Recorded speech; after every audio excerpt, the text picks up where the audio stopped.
Hi friends, ఈరోజు recipe వచ్చేసి పెరుగు కార పచ్చడి అండి. చాలా టేస్టీగా ఉంటుంది. అన్నంలోకి, ఇడ్లీ, దోశల్లోకి చాలా టేస్టీగా ఉంటుంది. అంతేకాదండి, మనము రోజు తినే టిఫిన్లకి చట్నీ బోర్ కొట్టేస్తే ఈ విధంగా పెరుగుతో చట్నీ అన్నది చేసుకోవచ్చు. చాలా బాగుంటుంది. ఈ పెరుగు కారపు చట్నీ ఎలా తయారు చేసుకోవాలో చూసేద్దామా. ముందుగా 2 గుప్పెళ్ళు ఎండుమిర్చిని తీసుకోవాలి.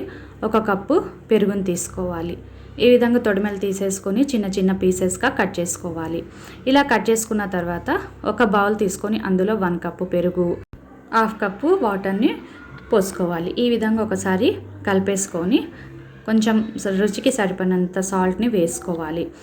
ఇలా సాల్ట్ అంతా మిక్స్ చేసిన తర్వాత ఇలా కలుపుకున్న తర్వాత ఇందులో మనం ముందుగానే కట్ చేసి పెట్టుకున్న ఎండుమిర్చిని ఈ విధంగా కింద పైకి ఒకసారి కలిపేసుకొని, కింద గింజలన్నీ వెళ్ళిపోతాయి.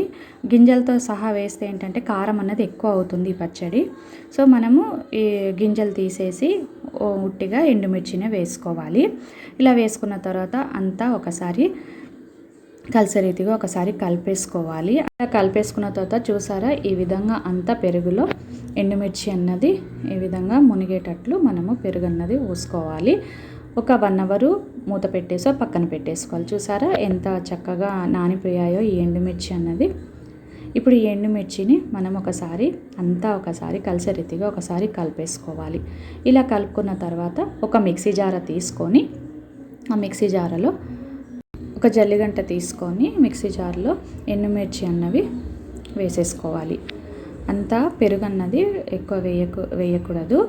ఈ విధంగా వేసేసుకున్న తర్వాత ఇందులో 1 స్పూన్ ధనియాలు, కొన్ని వెల్లుల్లి రెబ్బలు, 1/2 స్పూన్ జీలకర్ర, ఒకవేళ ఇక్కడ మీకు సాల్ట్ సరిపోకపోతే కొంచెం సాల్ట్ అన్నది వేసుకోవచ్చు.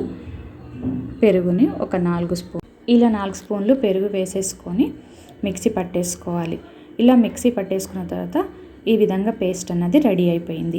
ఇప్పుడు ఈ పేస్ట్ని మనము తాలింపు వేసుకుందాము. ఒక ప్యాన్ తీసుకొని అందులో 4 స్పూన్ ఆయిల్ని వేసుకోవాలి. ఆయిల్ అన్నది వేడయ్యాక అందులో 1 స్పూన్ ఆవాలు, 1 స్పూన్ జీలకర్ర, 2 స్పూన్ పచ్చెనగపప్పు, 2 స్పూను మినపప్పు వేసుకోవాలి. ఇలా వేసుకున్న తర్వాత ఒకసారి ఈ విధంగా ఫ్రై చేసుకోవాలి. ఇలా ఫ్రై చేసుకున్న తర్వాత ఇందులో కచ్చాబిచ్చగా దంచుకున్న 4 వెల్లుల్లి రెబ్బలు, కొన్ని ఎండుమిర్చి, గుప్పిడి కరివేపాకు వేసుకొని అంతా ఒకసారి ఈ విధంగా ఫ్రై చేసుకోవాలి. ఇలా ఫ్రై చేసుకున్న తర్వాత ఇందులో చిటికెడు ఇంగువను కూడా వేసుకోవాలి. ఈ తాలింపులో మనము ముందుగానే మిక్సీ పెట్టుకున్న పెరుగు కారంని పేస్ట్ని వేసేసుకోవాలి. వేసుకున్న తర్వాత అంతా ఒకసారి కలిపేసుకున్న తర్వాత ఒక 10 నిమిషాలు ఈ విధంగా ఉడికించుకోవాలి. ఇలా ఉడుకుతున్నప్పుడు ఒక 10 మినిట్స్ మనము అలానే వదిలేసిన తర్వాత నూనె అన్నది పైకి తేలుతుంది. చూసారా, ఈ విధంగా నూనె అన్నది పైకి వస్తుంది. ఇలా నూనె అన్నది పైకి వచ్చిందంటే మన పెరుగు కార పచ్చడి రెడీ అయిపోయినట్లే అండి.